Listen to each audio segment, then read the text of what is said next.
Venus, sun, Saturn and Jupiter. जी ये अभी का होरोस्कोप है जी। तो सर होरोस्कोप के अंदर सबसे पहली चीज हमारी क्या रहती है लाइफ की? सबसे पहली चीज क्या रहेगी? लगन को, है ना। तो कुछ रूल्स आप लोग लिख लीजिए, उस रूल्स को ही बस चेप दे जो कोई आता है, ठीक है। फर्स्ट ऑफ ऑल सबसे पहले हम लोग ये काउंट करेंगे सबसे बेस्ट हाउसेस के अंदर कौन सा प्लैनेट स्ट्रांग होकर बैठा है। तो सबसे बेस्ट हाउसेस कौन से होंगे? केंद्र और त्रिकोण। केंद्र और त्रिकोण में कौन सा ऐसा प्लैनेट है जो उच्च का या अपनी राशि का है? जो प्लैनेट केंद्र या त्रिकोण में उच्च का या अपनी राशि का होगा उसके ट्रेट्स हमारे अंदर सबसे ज्यादा होंगे, ठीक है। अब इस होरोस्कोप के अंदर केंद्र त्रिकोण में कौन सा प्लैनेट उच्च का या अपनी राशि का है? शनि है, ठीक है। और कोई भी प्लैनेट केंद्र त्रिकोण में उच्च का या अपनी राशि का नहीं है। इसका मतलब सैटर्न की क्वालिटीज क्या होती हैं? Hardworking, patience, slow but permanent, ठीक है। इसका मतलब ऐसे जातक कैसे होंगे जिंदगी में? हार्डवर्किंग होंगे, स्लो होंगे, परमानेंट होंगे, क्योंकि ये ट्रेट्स उनके अंदर जन्मजात से हैं और सबसे बेस्ट हाउसेज में है। पहला रूल हमें ये चेक करना है। ये क्लियर हो गया बहुत अच्छे से। दूसरी बात, जो प्लैनेट हमारे होरोस्कोप के अंदर नीच का होगा उसके ट्रेट्स हमारे अंदर वीकेस्ट पॉइंट हो जाएंगे। तो इसमें कौन सा प्लैनेट है जो नीच का है? जुपिटर। और जुपिटर किस चीज का कारक है? प्रॉफिट का। प्रॉफिट का। तो जिंदगी में काम कम क्या हो जाएगा? प्रॉफिट। हार्डवर्क क्या गया? बढ़। तो दो लाइनें बड़ी सिंपल है। हार्डवर्क बढ़ गया क्योंकि सैटर्न अपनी राशि में है, प्रॉफिट कम हो गया क्योंकि जुपिटर नीच का है। अब चाहे उसकी नीचता भंग है लेकिन वो अपने पॉजिटिव ट्रेट्स या नेगेटिव ट्रेट्स प्लैनेट बेसिकली नहीं छोड़ेगा, वैसे ठीक है। तो जब हमारे सामने होरोस्कोप आएगा सबसे पहली चीज हमें यही चेक करनी है कि कौन सा प्लैनेट उच्च का है, कौन सा नीच का है। जो केंद्र त्रिकोण में उच्च का होगा उसकी क्वालिटीज बोल दें, जो केंद्र त्रिकोण में नीच का होगा उसकी क्वालिटीज बोल दें। मेरे होरोस्कोप में उच्च का प्लैनेट है मरकरी, तो कौन से ट्रेट्स बढ़ गए? इंटेलेक्चुअल। कमजोर कौन सा है? चंद्रमा। कौन से ट्रेट्स कम हो गए? इमोशनल। इसका मतलब मैं इंटेलेक्चुअली स्ट्रांग हूं लेकिन इमोशनली वीक हूं। ये जातक हार्डवर्किंग में स्ट्रांग है लेकिन प्रॉफिट में वीक है। कोई होरोस्कोप आए उसको पकड़ते ही दे ये दो लाइनें बोल दो। साथ में जो प्लैनेट बैठा होता है तो वो भी कुछ ना कुछ नहीं, क्योंकि प्लैनेट का डायरेक्टली उच्च नीच होना एक बड़ी चीज को रिप्रेजेंट करता है, लेकिन साथ में जो कंजंक्शन है वो योग बन जाएगा एक तरह से। तो पहली चीज क्लियर होगी हमारी, जो प्लैनेट उच्च का है उसके ट्रेट्स पॉजिटिव हैं, जो नीच का है उसके नेगेटिव ट्रेट्स हो जाएंगे। हमारी रुकावट का घर कौन सा होता है? 6th house. छठे घर का मालिक कहीं तो बैठा होगा ना। यहाँ पर छठे घर का मालिक कहाँ बैठा है? रुकावट कहाँ चलेगी? भाग्य में। तो किस्मत में रुकावटें फेस करनी पड़ेंगी। हर इंसान के होरोस्कोप के अंदर छठे घर का मालिक कहीं तो होगा ना। जहाँ पर छठे घर का मालिक बैठ गया वहाँ पर रुकावट आ जाएगी, लेकिन अगर उसके साथ 8 का भी बैठ गया तो लॉस आ जाएगा। लॉस आ जाएगा। वो क्यों? क्योंकि 8th हाउस इसका मल्टीपल एडिशन है। तो यहाँ पर छठे घर का जो मालिक है वो 9वें घर में बैठा हुआ है, तो भाग्य में क्या आएंगी? रुकावटें। 8वें घर का मालिक भाग्य में है, इसका मतलब रुकावटें कौन सी होंगी? अनरिकवरेबल। सर लेकिन अगर यही 6th हाउस का जो लॉर्ड है वो 5th हाउस में बैठ गया तो वैसे तो 5th हाउस में रुकावट आनी चाहिए, लेकिन ये उसकी हानि का भी घर हो गया। हाँ तो जी। हानि हो रही होगी या फिर रुकावट आएगी? नहीं, अगर 6th हाउस का मालिक 5वें बैठेगा ना तो वो 5वें की हानि थोड़ी हुई, उसकी हानि 6th की हानि हुई। तो 6th की हानि होने का मतलब है कि इसको जो बीमारी होगी ना वो रिकवर हो जाएगी, क्योंकि 6th की हानि 5वां घर है ना, बीमारी रिकवरेबल होगी। तो सर 6th की हानि जो उनके 9वें घर में है तो ये क्या बता रहा है फिर भाग्य में? मतलब किसकी? ये जनरल देखो, बीमारी में रुकावट आएगी अच्छी बात है, लेकिन यहाँ पे रुकावट जो 5वें घर में आएगी ना वो 3 चीजों को लेकर आ सकती है, संतान को, एजुकेशन को। लेकिन होता पता क्या है, हर चीज में एजुकेशन की रुकावट बोलेंगे वो तो सभी के ब्रेक लग जाता है। एजुकेशन जिंदगी का 4-5 साल का प्रोसेस होता है, लेकिन ये रुकावट को ना हमें उस घर का जो आर्टिकल लेना होता है वो सिंपल वाला ले, मतलब डिसीजन मेकिंग में रुकावट आएगी। अब यहाँ पे तो फादर एज प्रोवाइडर भी है, लेकिन वो एक टॉपिक हो गया ना। जनरल भाग्य में रुकावट आएगी। अगर 5वें घर में चला जाएगा तो डिसीजन मेकिंग में रुकावट आएगी। सर 6th हाउस का लॉर्ड 6th हाउस में ही होगा तो इसका मतलब छठा घर आपका स्ट्रांग है, अब छठे घर से बेनिफिट होगा। जो प्लैनेट उच्च का या अपनी राशि का होगा, चाहे वो 6, 8, 12 क्यों ना हो, वो बेनिफिट देगा। जब हमारे पास होरोस्कोप आया, पहली लाइन तो उच्च वाले ग्रह की बोल दें, दूसरी नीच वाले ग्रह की बोल दें, तीसरी जहां छठे घर का मालिक होगा वो बोल दें। हमारे पास 3-4 लाइनें आ गई। अगली बात अब आ गई उसकी नेचर। तो नेचर वाले घर के लिए कौन सा प्लैनेट देखेंगे? लगन का लॉर्ड कौन है जी? वीनस। तो इसमें कौन सी आदतें आ जाएंगी? Loving, simple loving. तो वीनस कहाँ पे बैठा है? भाग्यशाली है, सिंपल भाग्यशाली है। लेकिन धार्मिक मैं शब्द इसलिए नहीं यूज करूंगा ना क्योंकि ये जुपिटर नहीं है, वीनस है। तो जिंदगी में क्या भाग्य में मिलेगी? लग्जरी मिलेगी, है ना। तो अब इसका मतलब ये क्या है? लविंग है, भाग्य में लग्जरी होंगी। लेकिन यहां पर कौन बैठा है? इसका मतलब शैतान भी है।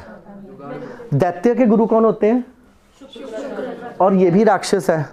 इसका मतलब ये वो वाले दैत्य हैं जो अच्छी फॉर्म में दिखते हैं। हाँ, वो क्या होते हैं? बगल में छुरी वाला साहब हिसाब नहीं होता कोई? हाँ, वो वाला सिस्टम हो जाएगा। इसमें आपने बोला जब छठे घर का मालिक भी है जो नौवें भाग्य में जाकर बैठ गया है। नहीं, वो क्वेरी है। अगर मान लीजिए कोई हमसे जिंदगी की रुकावट के बारे में पूछेगा तो वो छठा घर है। लेकिन अगर वो नेचर के बारे में पूछ रहा है तो लगन लॉर्ड देखेंगे। लेकिन वो उसको लग्जरी मिल रही है एज अ लगन। लेकिन भाग्य में तो उसके रुकावट है ना, मिला और लॉस हो गया। नहीं, भाग्य वाले घर का मालिक कौन है? वो कहाँ बैठा है? जो हम क्वेरी कर रहे हैं ना, हमें उसी घर और उसी का मालिक देखना है।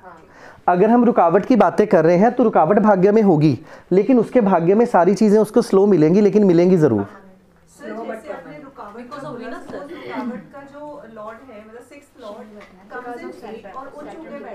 हाँ, तो इसका मतलब क्या है? अब छठे घर से उसको बेनिफिट होना शुरू हो जाएगा, क्योंकि हर घर का तीसरा घर उसका मल्टीपल एडिशन हो जाता है। अब ये कौन सी नौकरी थी? छोटी वाली। ये कौन सी नौकरी है? इसका मतलब बंदे की जिंदगी के अंदर जो नौकरी होगी वो एक मल्टीपल रिस्पॉन्सिबिलिटी वाली होगी। वो छोटी मोटी आम नौकरी नहीं होगी, वो बड़ी वाली नौकरी होगी जिसमें मल्टीपल रिस्पॉन्सिबिलिटीज होंगी। मतलब उसके एक साइन के ऊपर कितनी सारी चीजें हो जाएंगी। अब देखिए, मंगल अपनी राशि में बैठा है, कौन सा घर स्ट्रांग है? तो इसका मतलब खर्चे वाला घर स्ट्रांग है। इसका मतलब जिंदगी में जात के कोई खर्चे क्या होंगे? अचानक होंगे।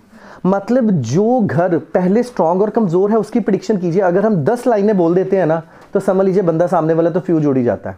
सर अगर कोई भी स्ट्रांग और वीक ना हो तो नॉर्मल। हाँ, तो अपनी तो हर उस घर का लिंक बनाए। जैसे लगन का लिंक भाग्य वाले घर के साथ है तो भाग्यशाली है। धन का लिंक किसके साथ है? कारोबार के साथ। और मरकरी किस चीज का कारक है? बुद्धि का, स्पीच का कारक है। तो इसको पैसा कहाँ से आएगा? इंटेलेक्चुअल से आएगा, ठीक है। और एफर्ट्स वाले घर का मालिक कहाँ बैठा है? अपने एफर्ट्स के द्वारा क्या लेगा? गाड़ी लेगा, घर लेगा, क्योंकि सेल्फ एफर्ट्स का मालिक हो गया ना। तो किस्मत वाले घर का मालिक कहाँ जाके बैठा है? भाग्य में। इसका मतलब माता भूमि वाहन का सुख है इसकी किस्मत में अंदर। संतान वाले घर का मालिक कहाँ बैठा है? इसका मतलब काम कब चलेगा? संतान के होने के बाद, संतान के नाम के ऊपर। दोनों को लिंक करेंगे। स्पीच वाले घर का मालिक और बुद्धि वाले घर का मालिक कहाँ बैठा है? जाके कर्म में। इसका मतलब ये बुद्धि वाले स्पीच के काम से पैसा कमाएगा। हमें घरों को घर के साथ जोड़ना आना चाहिए। अगर मान लीजिए कोई ग्रह ना उच्च का है ना नीच का है, तो आप सिंपल तौर के ऊपर हर ग्रह को हर घर के साथ जोड़ते रहें। 7th हाउस का लॉर्ड कौन है? वो कहाँ जाकर अपनी राशि में बैठा है? अब इसमें दो चीजें हैं। शादी विदेश में होगी, लेकिन ऐसा तो नहीं हो सकता हर इंसान की शादी विदेश हो जाए, ये तो 1 महीना बैठा रहेगा। इसका मतलब हमारी बीमारी कहाँ से आती है? छठे घर से। स्पाउस की बीमारी कहाँ से आएगी? स्पाउस के छठे घर से। खर्चा कहाँ से आता है? 12वें घर से। हॉस्पिटल कहाँ से आता है? 12वें घर से। इसका मतलब स्पाउस के ऊपर खर्चा होगा, उसकी बीमारियों के ऊपर अननेसेसरी एक्सपेंसेस होंगे, क्योंकि उनके स्पाउस वाले घर का मालिक आगे जाकर बैठा है। केतु इज कारक ऑफ डिससेटिस्फैक्शन।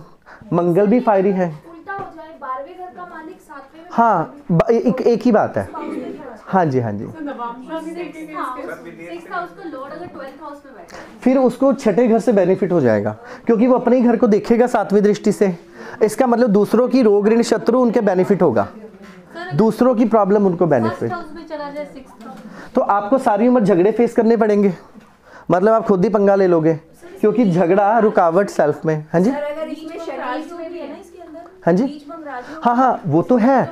लेकिन मोटिव ये है कि हम लोगों को क्या करना होता है कि जब किसी भी घर का रिलेशन किसी भी घर के साथ होगा, उसकी लिंक हो जाएगा, लेकिन उसमें प्लैनेट का ना कारक जरूर देखे। कारक क्या है? मान लीजिए अगर किसी के लगन का मालिक छठे घर में बैठा है और उसका मालिक बुध है, तो उसकी प्रेडिक्शन चेंज हो जाएगी। तो बुध बुद्धि है ना, बुद्धि से हम डिसीजन लेते हैं, वहां पर हम रॉन्ग डिसीजन कहेंगे। आप समझ गए ना? अगर मान लीजिए किसी का चंद्रमा छठे घर में बैठा है, तो यहां पर मैं रॉन्ग डिसीजन नहीं, यहां पर मैं इमोशनल सेटबैक शब्द यूज करूंगा, क्योंकि चंद्रमा है।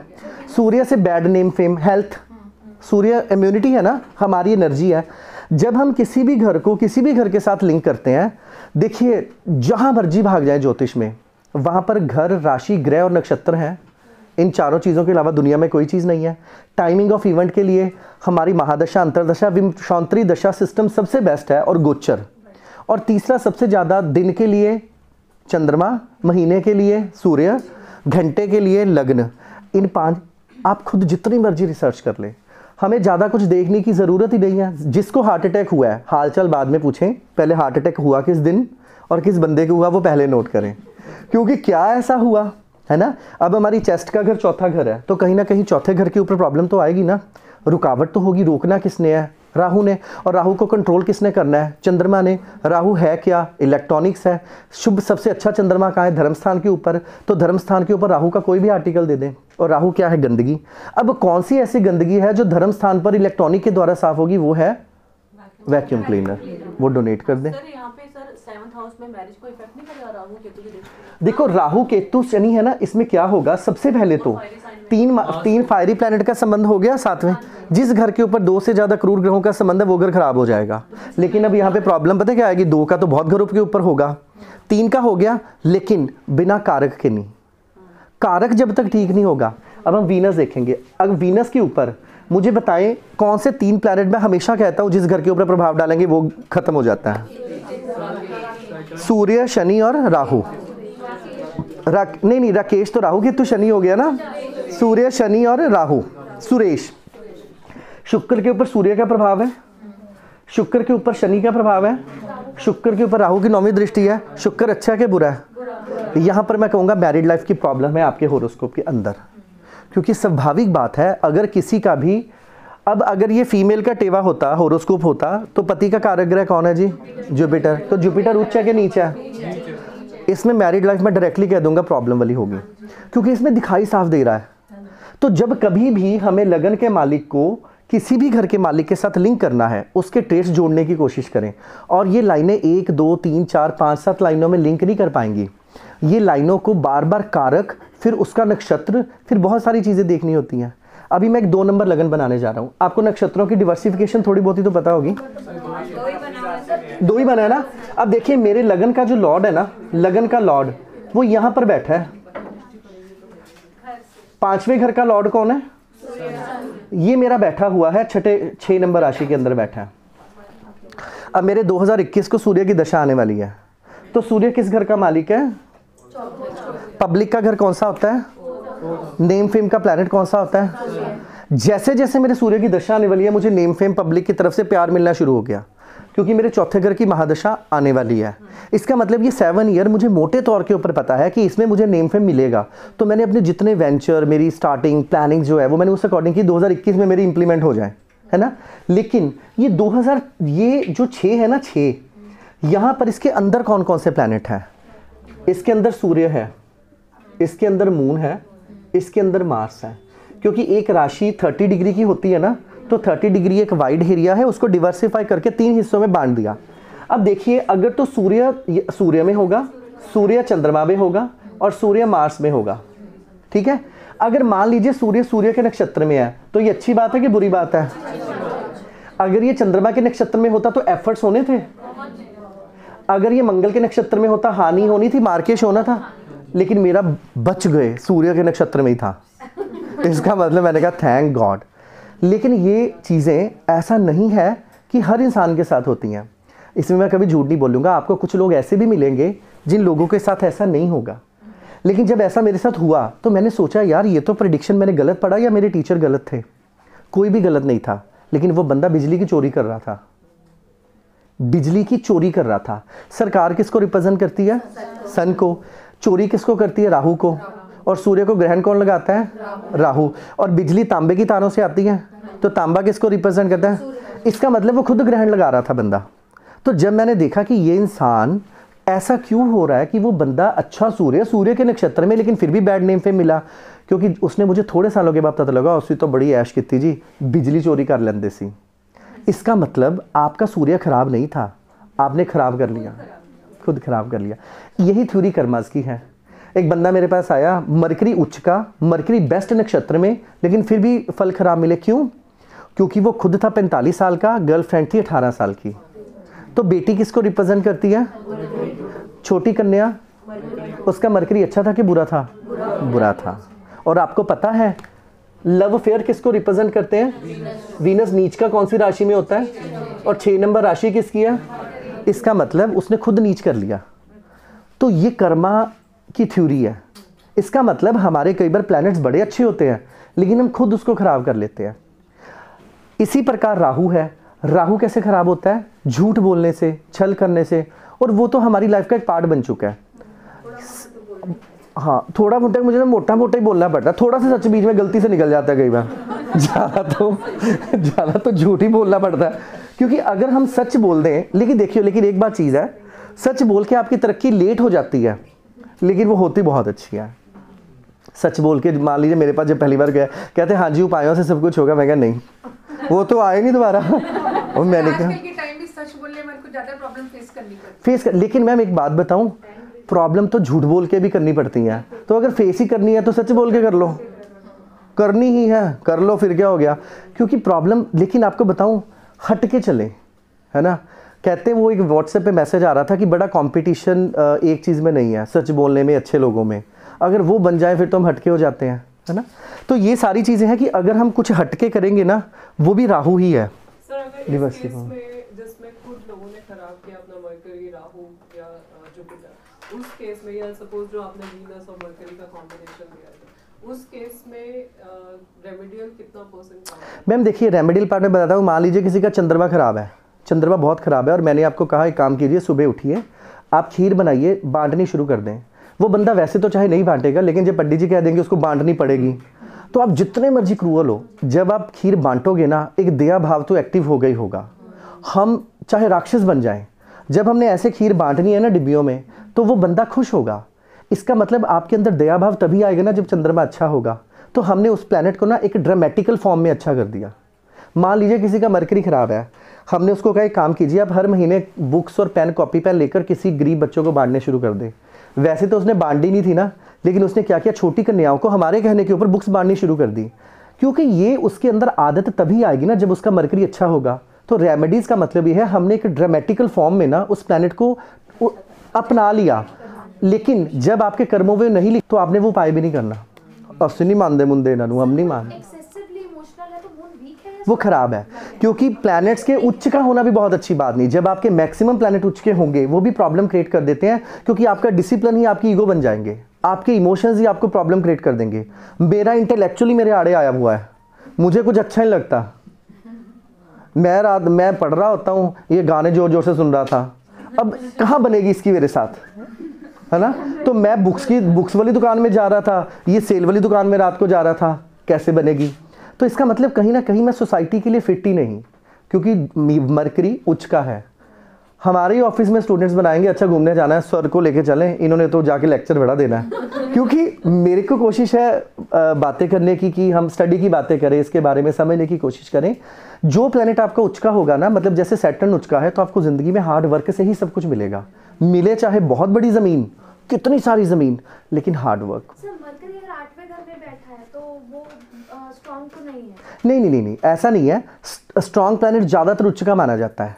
जनरली रेट्रो प्लैनेट भी उच्च का माना जाता है। जैसे मान लीजिए किसी का, फिर तो उसका पावर कम हो जाएगी। जुपिटर उच्च का है लगन में, और साथ में मून बैठा हुआ है। ये तो बहुत अच्छी बात है। और आपके टीवी में है ना, ये नहीं सर, वो 9th हाउस में है। आपका 9th हाउस में, आपका जुपिटर और मून वो भी इकट्ठे है ना। जुपिटर मेरा उच्च का है 9th हाउस में। हाँ, अब इनका 9th हाउस में जुपिटर उच्च का है, तो किस घर का मालिक उच्च का हो गया? धर्म। नहीं, जुपिटर को रोल कौन सा मिला है? सेकंड और फिफ्थ। इसका मतलब आपकी स्पीच वाले घर का लॉर्ड कौन है? आपकी बुद्धि वाले घर का मालिक कौन है? वो कहाँ आकर बैठ गया? भाग्य में। और पैसे का कारक ग्रह कौन है? प्रॉफिट का प्लैनेट कौन है? इसका मतलब ऐसा दिमाग का काम जो कि रिलेटेड टू मनी हो, प्रॉफिटेबिलिटी हो, उसमें ही आपका भाग्योदय होगा। अगर आप मेरे साथ 5 साल पहले आते, मैंने कहना था ऐसी स्टडी करो जिसमें किसी बैंकिंग सेक्टर में अप्लाई करो, आप रेवेन्यू डिपार्टमेंट में करो, नहीं तो प्रीचर बन जाओ, मोटिवेशनल स्पीकर बन जाओ, क्योंकि वो भी एक धर्म की स्पीच है।